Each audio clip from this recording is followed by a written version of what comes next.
Hello बच्चों, ज्ञानदीप में आपका स्वागत है। आज हम पढ़ेंगे संदेह। संदेह कहानी जिसके लेखक हैं जयशंकर प्रसाद।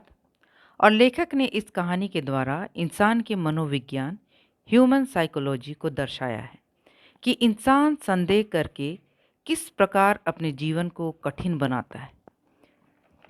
राम निहाल एक पढ़ा लिखा बड़े बनने की इच्छा रखने वाला युवक है।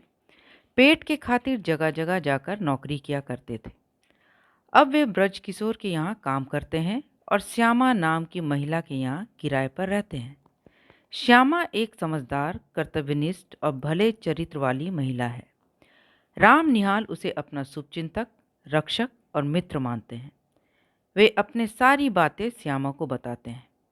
एक दिन राम निहाल जाने की तैयारी करने लगे। सामान बांधा और एक फोटो को देख रो रहे थे। इतने में श्यामा की नौकरानी उसे देखती है और श्यामा को बताती है। श्यामा राम निहाल के पास आती है और देखती है राम निहाल अपना सामान बांधे, हाथ में फ़ोटो लिए रो रहे थे। श्यामा के पूछने पर वे चुप रहे। श्यामा समझ गई। श्यामा अपनी नौकरानी को जाने कहती है। राम निहाल उसे बताते हैं जिस जगह वे काम करते हैं उसका मालिक ब्रज किशोर के यहाँ उसके दोस्त आने वाले हैं, लेकिन ब्रज किशोर के पास उनको घुमाने का समय नहीं है। इसलिए उसने मुझे अपने दोस्त और उसकी पत्नी को शहर घुमाने को कहा है। मैं उनके मित्र मोहन बाबू और मनोरमा को गंगा के तट पर घुमाने ले गया। शाम का समय था। गंगा का घाट बहुत सुंदर लग रहा था। चारों तरफ दीप जल रहे थे। मैं उन दोनों को नाव के पास ले गया।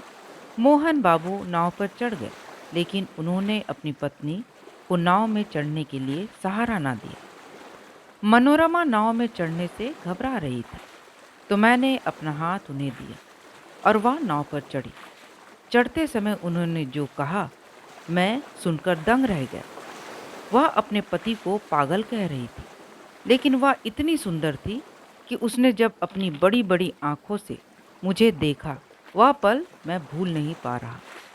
यहाँ मोहन बाबू बार बार कहते, ब्रज किशोर मनोरमा के साथ मिलकर उसे पागल बनाना चाहते हैं और पूरी संपत्ति अपने नाम करना चाहते हैं। मोहन बाबू बार बार कहते, मुझे हमेशा धोखा मिला है।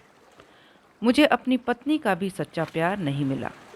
शायद दोनों के विचार मिलते नहीं थे। यह सुन राम निहाल को ठीक ना लगा। इसके बाद मनोरमा उसे खत लिखकर मदद के लिए बुलाती थी। उसे लगता था मनोरमा उससे प्यार करती थी।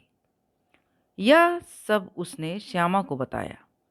राम निहाल एक फ़ोटो को हाथ में पकड़े आंसू बहा रहे थे। जब श्यामा ने राम निहाल से फ़ोटो मांगा तो वह फ़ोटो देख घबरा गई, क्योंकि फ़ोटो श्यामा की ही थी। राम निहाल मन ही मन श्यामा से प्यार करते थे। श्यामा राम निहाल के डाउट, संदेह को दूर करने के लिए कहती है, ना तो मनोरमा दुष्चरित है और ना ही वह तुमसे प्यार करती है। और हाँ, तुमने तो अपने मन के आनंद के लिए मुझे अच्छा साधन बनाया। सच बात तो यह है कि मनोरमा आपकी सहायता के लिए तुम्हें बुला रही है। जाओ, उसकी सहायता करके लौट आना। तुम्हें कहीं जाने की ज़रूरत नहीं है, तुम्हें यहीं रहना है। लेखक हमें इस कहानी में बताना चाहते हैं कि अनेक प्रकार के संदेह मानव के मानसिकता को प्रभावित करती है, इसलिए इसका निवारण आवश्यक है। जिस तरह राम निहाल सोचता था मनोरमा उसे प्यार करती है, लेकिन वह मन ही मन श्यामा को प्यार करता था, लेकिन वह श्यामा को बता नहीं पाता था और दोनों के बीच में फंस कर रह गया था। लेकिन यह परिस्थिति उसी के गलतफहमी से बना था। मनोरमा उसे नहीं चाहती थी, वो बेकार का रो रहा था। तो ये संदेह कहानी यहीं ख़त्म होता है और नेक्स्ट हम संदेह कहानी के क्वेश्चन आंसर्स के साथ आपसे फिर मिलेंगे। इस वीडियो को लाइक करें और अपने दोस्तों के साथ शेयर करें। चैनल को सब्सक्राइब करें और बेल आइकन को दबाएं, जिससे मैं जब भी नया वीडियो डालूं आपको नोटिफिकेशन मिल जाए। Thank you.